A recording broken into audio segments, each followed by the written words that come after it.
इंसानी सभ्यता के सबसे बड़े रहस्य और इंसानी दिमाग के जादुई सफर पर आज एक ऐसा चौंकाने वाला खुलासा मैं आपके सामने समझिए.com में लेकर आया हूं, जिसने विज्ञान जगत की नींव को हिला दिया है। सदियों से हम और आप यही पढ़ते आए हैं कि इंसानी दिमाग को तेज और बुद्धिमान बनाने के लिए शिकार या फिर मांस की सबसे बड़ी भूमिका रही है।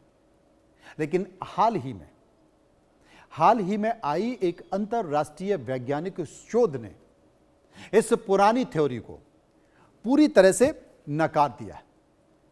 शोधकर्ता रिसर्चर्स ने पर्दा उठाया है कि मानव मस्तिष्क को विकसित करने वाला असली माइंड फ्यूल मीट नहीं बल्कि ग्लूकोज, फल, शहद और पके हुए स्टार्च युक्त कार्बोहाइड्रेट्स थे। लगभग 40 साल लंबे मानव विकास की यात्रा की एक अनकही कहानी दास्तां आपको बता रहा हूं, जो आपको सोचने का जरिया बदल देगी। तो सिलसिलेवार तरीके से मैं आपको समझिए.com में समझाता हूं कि कैसे इंसान बुद्धिमान बना, कैसे इस कुदरती ग्लूकोज ने इंसानी खोपड़ी के भीतर ज्ञान का एक नया समुंदर पैदा कर दिया।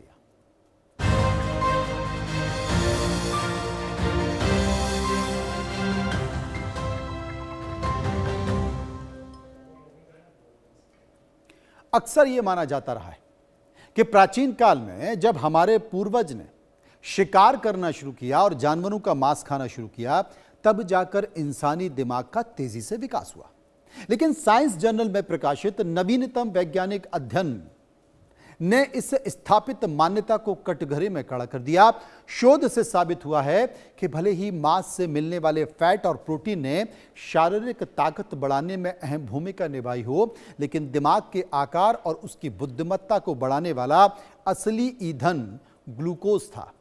लगभग 40 लाख साल के मानव विकास के इतिहास पर जब वैज्ञानिकों ने नजर डाली तो चौंकाने वाले आंकड़े सामने आए। शुरुआती दौर में हमारे होमिनीज पूर्वजों का दिमाग महज 300 ग्राम का हुआ करता था, जो आधुनिक इंसान में बढ़कर लगभग करीब 1500 ग्राम यानी कि 1.5 किलोग्राम का हो गया। इतना बड़ा और असाधारण क्षमता वाला दिमाग लगातार अत्यधिक ऊर्जा की मांग करता है। दिमाग के अरबों न्यूरॉन्स को सुचारू रूप से चलाने के लिए त्वरित और निरंतर ऊर्जा की जरूरत होती है, जो केवल ग्लूकोज से ही संभव हो सकती है। मांस से मिलने वाला प्रोटीन और वसा शरीर की मांसपेशियों को मजबूत बना सकता है, पर न्यूरॉन्स की जटिल वायरिंग और दिमागी क्षमता को बूस्ट करने के लिए कुदरत ने ग्लूकोज को ही प्राथमिक पहला फ्यूल बनाया है। समझ रहे हैं ना? और डॉक्टर कह रहे हैं कि शुगर को मत लीजिए, ग्लूकोज ज्यादा मत खाइए। असल में इंसानी बुद्धिमत्ता का सफर किसी जादुई कहानी से कम नहीं है। रिसर्चर या शोधकर्ताओं ने मानव विकास के पूरे 6 अलग अलग चरणों के आहार मॉडल को बहुत गहराई से रिस्ट्रक्चर किया। इस विस्तृत अध्ययन में पाया कि शुरुआती मानव पूर्वज प्राकृतिक रूप से मिलने वाले मीठे फल, जंगली शहद और कंदमूल जैसे प्राकृतिक कार्बोहाइड्रेट्स पर बहुत ज्यादा निर्भर थे। विकास के कुछ विशिष्ट चरणों में तो हमारे पूर्वजों की दैनिक कुल ऊर्जा का 65% से ज्यादा हिस्सा सीधे तौर पर शर्करा यानी कि ग्लूकोज और प्राकृतिक कार्ब्स से आता था। फलों से मिलने वाले फ्रक्टोज और शहद से मिलने वाली त्वरित शुगर ने दिमाग को तुरंत सक्रिय रहने की ताकत दी।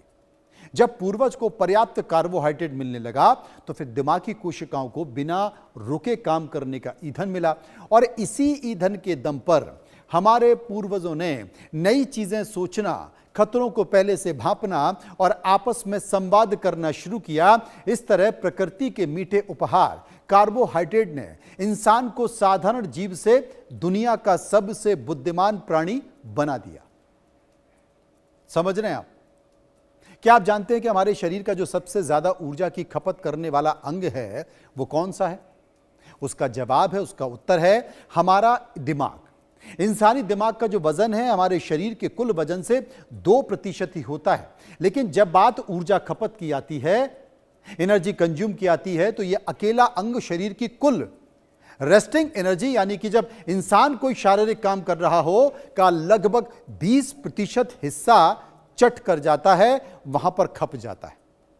बच्चों के मामले में तो यह आंकड़ा और भी अधिक हैरान करने वाला है। छोटे बच्चों के दिमागी विकास के दौरान कुल शारीरिक ऊर्जा का लगभग 66% हिस्सा केवल मस्तिष्क यानी कि ब्रेन की खपत में चला जाता है। इतने छोटे से अंग को इतनी भारी मात्रा में निरंतर ऊर्जा की सप्लाई सिर्फ मांस या प्रोटीन से संभव नहीं होती है। इसके लिए तुरंत पचने वाला, रक्त में तेजी से घुलने वाला कोई और नहीं, ग्लूकोज यानी कि शुगर, उसकी आवश्यकता होती है।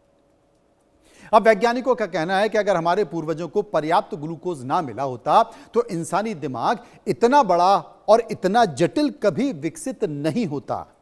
यह ग्लूकोज का ही खेल है कि आपका दिमाग ज्यादा विकसित हुआ। मानव विकास की यात्रा में सबसे बड़ा टर्निंग पॉइंट तब आया जब इंसान के आग पर नियंत्रण पाना और खाना पकाना सीखा। शुरुआती समय में इंसान कच्चे फल, जंगली शहद और कच्चे जड़ें खाकर, जड़ी बूटियां खाकर ग्लूकोज को प्राप्त करते थे। लेकिन जब इंसान ने आग की खोज की और भोजन को पकाकर खाना शुरू किया तो फिर पूरी कहानी ही बदल गई। पकाने से स्टार्च युक्त जो वनस्पति जैसे कि आलू, कंद, शकरकंद को पचाना इंसान के लिए बेहद आसान हो गया। कच्चे स्टार्च को पचाने में शरीर को बहुत ज़्यादा मेहनत करनी पड़ती थी, लेकिन आग में पकने के बाद स्टार्च आसानी से टूटने लगा और सीधे ग्लूकोज में बदलकर शरीर और दिमाग को मिलने लगा। पके हुए भोजन ने शरीर को पाचन तंत्र पर लगने वाले समय और ऊर्जा को दोनों बचाया, और यही बचा हुआ समय और अतिरिक्त ऊर्जा दिमाग के विकास में लगने लगी। और आग की खोज ने कार्बोहाइड्रेट्स को ग्लूकोज का सबसे सुरक्षित, भरोसेमंद और प्रचुर स्रोत बना दिया, जिससे इंसानी सभ्यता को एक नई दिशा मिली और उसने अपनी महत्वपूर्ण भूमिका निभाई। आपको याद होगा, बहुत सारे लोग कहते हैं ना, बोले साहब पंडित जी इनका दिमाग बहुत चलता है। और आपको भी पता है, पूरे देश दुनिया को पता है कि पंडित जी सबसे ज्यादा मीठा खाते हैं, ग्लूकोज खाते हैं। वो दिमाग को चलाता है। लेकिन वैज्ञानिक वही बात कर रहे हैं।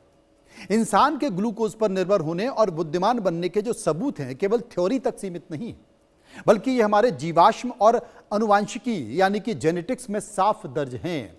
वैज्ञानिकों ने जब प्राचीन होमिनिन के जीवाश्म दांत और दांतों की कैविटी यानी कि सड़न, रंग पहचाने के इंसानी क्षमता और डीएनए का गहन अध्ययन किया तो फिर कई चौंकाने वाले वैज्ञानिक प्रमाण मिले। शिकार करने वाले मांसाहारी जानवरों के बड़े और नुकीले दांत होते थे, जबकि इंसानों में छोटे दांत, छोटे जबड़े विकसित हुए।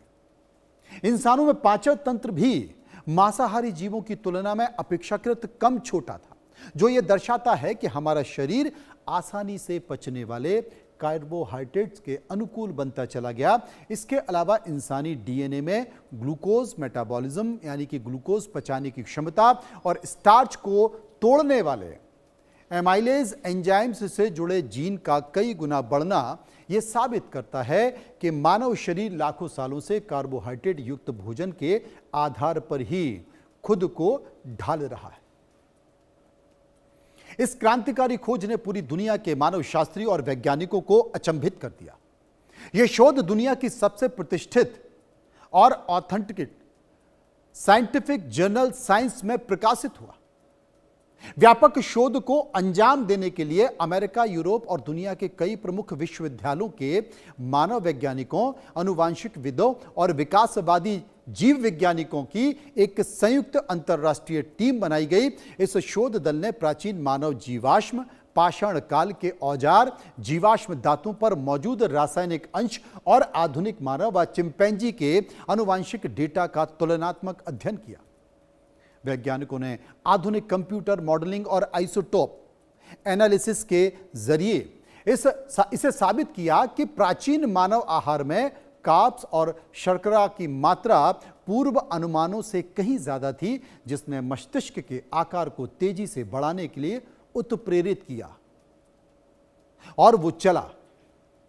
दशकों से मानव विज्ञान में यह थ्योरी सर्वमान्य मानी जाती है कि मांस ने इंसान को बुद्धिमान बनाया, लेकिन यह पुरानी धारणा अब पीछे छूट गई है। मांस में प्रोटीन और फैट की उच्च मात्रा होती है, जिसमें कम खाने से खाने पर ज्यादा कैलोरी मिलती है। लेकिन प्राचीन काल में जब पूर्वजों ने शिकार करना शुरू किया तो माना गया कि मांस खाने से उनका पेट छोटा हो गया और दिमाग बड़ा हो गया। लेकिन इस पुरानी थ्योरी में बड़ी कमी थी। मांस से मिलने वाले प्रोटीन को सीधे ग्लूकोज में बदलना शरीर के लिए बहुत जटिल और धीमी प्रक्रिया होती है। मांस से तुरंत मिलने वाली ऊर्जा बहुत कम होती है, जो न्यूरॉन्स की तुरंत ऊर्जा मांग को पूरा नहीं कर सकती है। पुरानी थ्योरी इसलिए लोकप्रिय हुई क्योंकि शिकार के औजार और जानवरों की कटी हुई हड्डियां पत्थरों के तोड़ के सुरक्षित रखी जाती थी, जबकि फल, शहद और वनस्पति के अवशेष समय के साथ नष्ट हो जाते थे। आधुनिक सूक्ष्म विश्लेषण तकनीक ने इस मिथक को तोड़ दिया और यह साफ हुआ कि आपका दिमाग तब ज्यादा चला जब आपको ग्लूकोज मिला। इसलिए कहा जाता है कि पंडित जी का दिमाग ज्यादा चलता है क्योंकि पंडित जी मीठा बहुत खाते हैं। समझिए.com में इतना ही। फिलहाल नमस्कार।